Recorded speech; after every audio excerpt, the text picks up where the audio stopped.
अनिका, तुम सुन रही हो ना मेरी बात? तुम माँ बनने वाली हो अनिका। डॉक्टर के ये शब्द सुनते ही 18 साल की अनिका समझ नहीं पा रही थी कि वो आखिर प्रेग्नेंट कैसे हो सकती है। अभी तो उसकी शादी को 24 घंटे भी पूरे नहीं हुए थे। मिस्टर गौतम गुलेरिया, मैं समझ सकती हूँ कि आप दोनों इस वक्त परेशान होंगे, मगर आप लोग कोई भी फैसला लें उससे पहले मैं एक बात बता दूं, प्रेगनेंसी 4 महीने पार हो चुकी है, so abortion is out of question. Impossible doctor, आपसे कुछ गलती हुई है। मैं प्रेग्नेंट कैसे हो सकती हूँ? आज तक मुझे किसी ने छुआ तक नहीं। इसका जवाब डॉक्टर को नहीं, तुम्हें देना है, बेशर्म।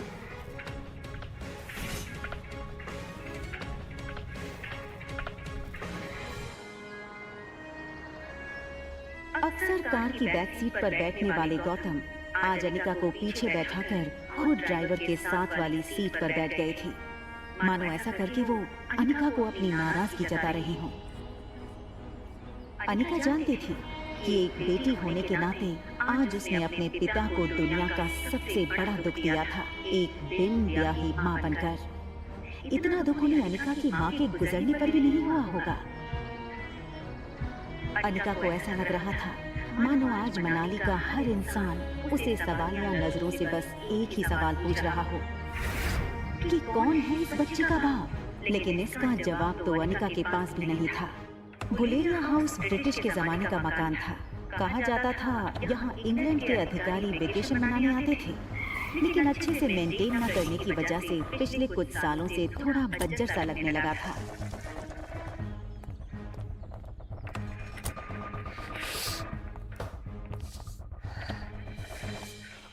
अनिका कमजोर शरीर और भारी कदमों से गौतम के पीछे पीछे घर में दाखिल हुई। बिन माँ की पली बड़ी अनिका को आज सबसे ज्यादा जरूरत थी तो उसके पापा के इमोशनल सपोर्ट की। मुश्किल से एक मौका मिला था हमें हमारी जिंदगी फिर से बेहतर बनाने की। नसीब वाली थी तुम जो तुम्हारी डोगरा खानदान के इकलौते वारिस कुणाल डोगरा से शादी हुई थी।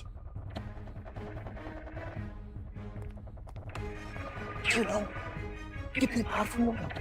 मनाली का सबसे पावरफुल खानदान डोगराज। हमारे सारे कर्ज, पेंडिंग कोर्ट्स, हमारी हर तकलीफ से हमें बाहर निकाला था उन लोगों। लेकिन शादी के 24 घंटे में ही तुमने हमारी जिंदगी वापस से जहन्नुम बना दी।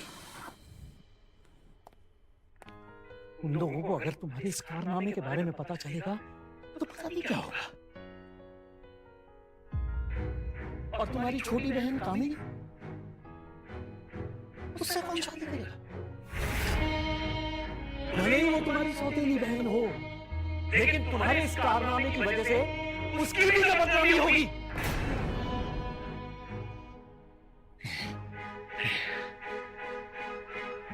जब तक ये मामला खत्म नहीं हो जाता मैं कामिनी को और तुम्हारी मां मनीषा उसके भाई के घर भेज दूंगा। लेकिन आज नहीं तो कल सबको पता चल ही जाएगा। तुम भी अपनी मां के साथ। अनिका वो सुन चुकी थी जो गौतम कहते कहते रुक गया था। अगले दिन सुबह गौतम ने घर में लगे सारे सीसीटीवी के पिछले 5 महीने की फुटेज को खंगाला और बारीकी से देखने के बाद वो हैरान रह गया था कि पिछले 5 महीनों से छोटी मोटी बीमारी के चलते अनिका घर के बाहर कहीं गई ही नहीं थी। ये देखकर गौतम का गुस्सा अब आश्चर्य में बदल गया। उसे इतना तो समझ आ गया था कि कहीं कुछ तो गड़बड़ थी। जल्द ही अनिका की देखभाल के लिए एक नर्स रखी गई। लगातार देखभाल और दवाइयों से अनिका की सेहत में काफी सुधार आया। 4 महीने बीत चुके थे, लेकिन साथ ही साथ उसे ये बात रोमांचक कर रही थी कि उसके अंदर एक नन्ही सी जान पल रही है जो सिर्फ और सिर्फ उसका होगा। अनिका अपनी छोटी सी दुनिया में लगभग सब कुछ भूल चुकी थी। न वो किसी से मिलती, न कोई उससे मिलता।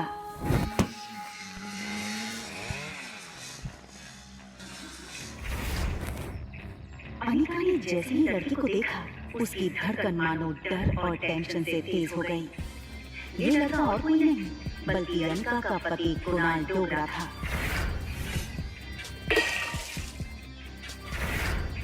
कुणाल की शादी अनिका से भले ही उसकी मर्जी के खिलाफ करवाई गई थी, लेकिन अपनी बीवी की कोख में किसी और का बच्चा देखना कोई भी मर्द बर्दाश्त नहीं कर पाए। कुणाल शादी के मंडप से सीधे दिल्ली अपने कॉलेज की पढ़ाई करने चला गया था और वहीं पहुंचकर शादी के दूसरे दिन उसे अनिका की प्रेगनेंसी की खबर मिली थी। अरे कुणाल बेटा, आज अचानक से तुमने फोन किया कि तुम्हारे कॉलेज की तुम्हारी छुट्टियां शुरू हो गई क्या? कमाल है, 4 महीने के बाद मैं घर आ अपने दामाद को इस तरीके से वेलकम करेंगे। वैसे भी बहुत कुछ बदल गया है अब यहाँ पे।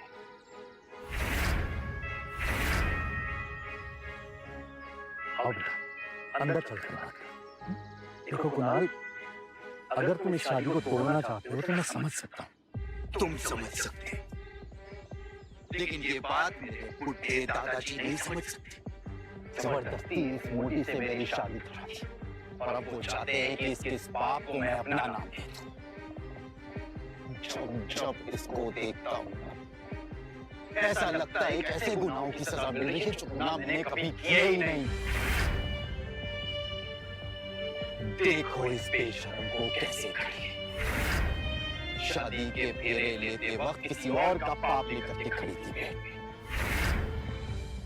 क्या लगता है तुझे तेरे इस पाप को मैं अपना नाम दूंगा? कुणाल डोगरा का नाम मिलेगा इसको, सोचना भी पता नहीं किस कदर का कीड़ा है ये। मैं शादी को नहीं मानती। ये सुनकर कुणाल और गौतम दोनों ही शॉक थे। देखो बेटा, इस वक्त अनिका की तबीयत ठीक नहीं है, इसकी बातों पर ध्यान मत दो। और रहा सवाल इस बच्चे का, तो उसके पैदा होते ही उसे अनिका से हमेशा के लिए दूर कर दिया जाए। मेरा यकीन है।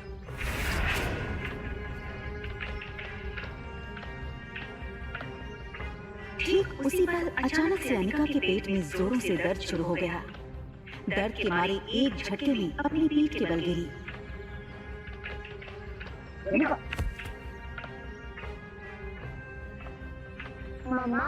मम्मा, मम्मा, प्लेन लैंड होने वाला है।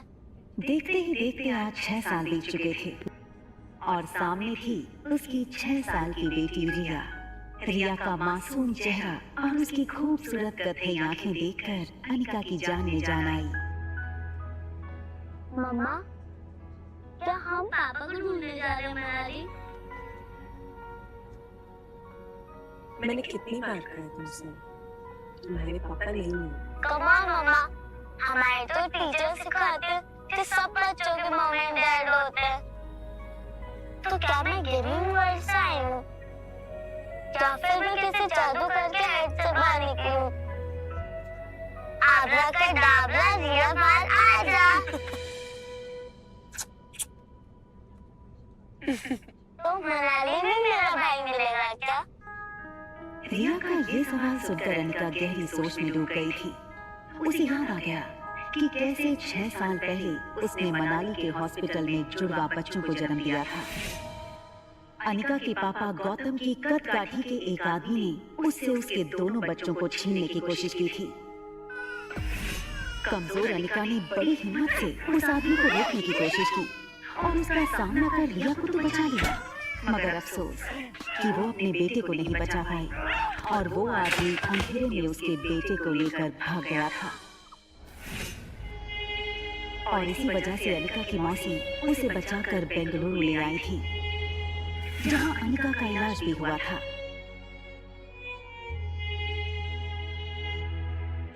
हालांकि इन 6 सालों में अनिका पूरी तरह से बदल चुकी थी।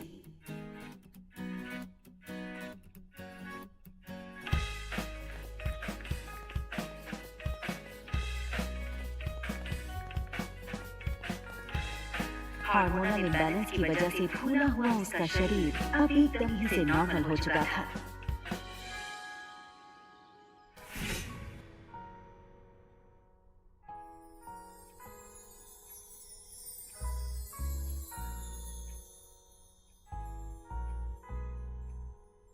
कितनी खूबसूरत लग रही हो तुम। मनाली में तो लोगों के खुश हो जाएंगे।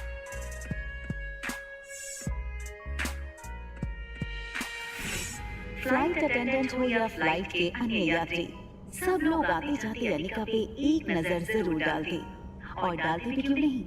शिफॉन की साड़ी में अनिका किसी भी फिल्मी एक्ट्रेस से कम नहीं लग रही थी। Excuse me, ma'am. Is there anything I can bring for you?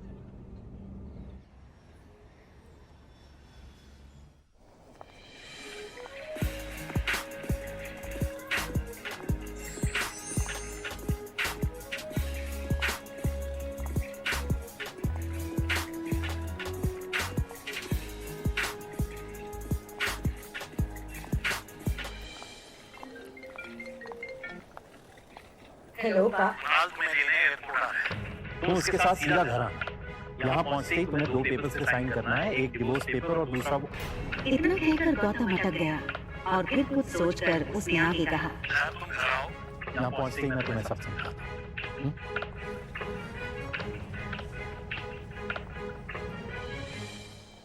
इन 6 सालों में कुणाल भी काफी बदल चुका था। अब वो एक कॉलेज स्टूडेंट नहीं रहा था, बल्कि एक बिजनेसमैन था। आज तक इस दुनिया में किसी भी इंसान को अपने डिवोर्स पे इतनी खुशी नहीं मिली होती जितनी खुशी मुझे हो रही है आज। कैसे भी करके आज इस मोटी से ना अपने डिवोर्स पे साइन करवा दूं। आप फिक्र मत कीजिए सर। आज मैं सुबह सुबह माता के दर्शन करके निकला हूँ और मैंने भगवान से प्रार्थना की है कि आज आपकी हर मनोकामना पूरी। आप चिंता मत कीजिए, आज आपके पेपर साइन हो ही जाएंगे। अच्छा सुन, जब मैं उस मोटी को देखता हूँ ना, मेरा मूड ऑफ हो जाता है। आज मेरा मूड अच्छा है और दिन भी, तो अपना मूड ऑफ नहीं करना चाहता हूँ मैं। एक काम कर, घूम के खड़ा हो जाता हूँ। भले उसने तुझे नहीं देखा है, तेरे हाथ में जब ये बोर्ड देखेगी तो तेरे पास पेपर कुछ चली जाएगी। सीधा कर ले बोर्ड को।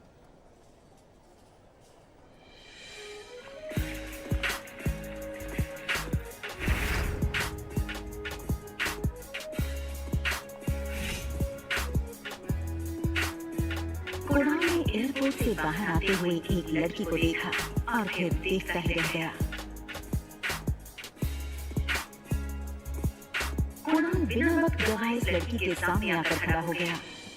अनिका एक पल के लिए सहम गई और उसे लगा कि पहले की तरह कहीं कुणाल उसकी फिर से इंसल्ट न कर दे, और इसीलिए अनिका सीधे कुणाल को थप्पड़ जड़ देना चाहती थी, मगर वो अपनी बेटी रिया के सामने कोई तमाशा नहीं करना चाहती थी।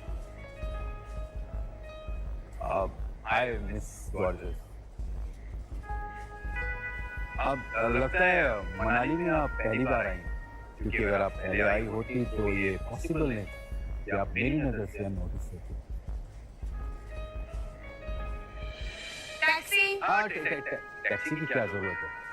आप कहिए, जहाँ कहिए वहाँ मैं आपको ड्रॉप कर सकता हूँ अपनी कार से। इफ यू अरे ये छोटी सी गुड़िया क्या है? हाँ, लगता है ये आपकी छोटी बहन है।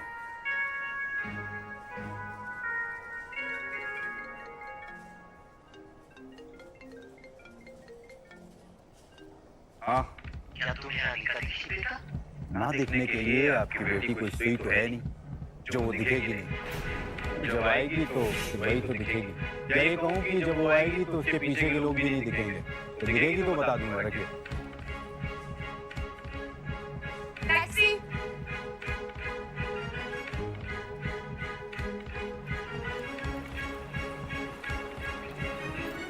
टैक्सी वहाँ से निकलने ही वाली थी कि तभी कुणाल ने टैक्सी रोकी।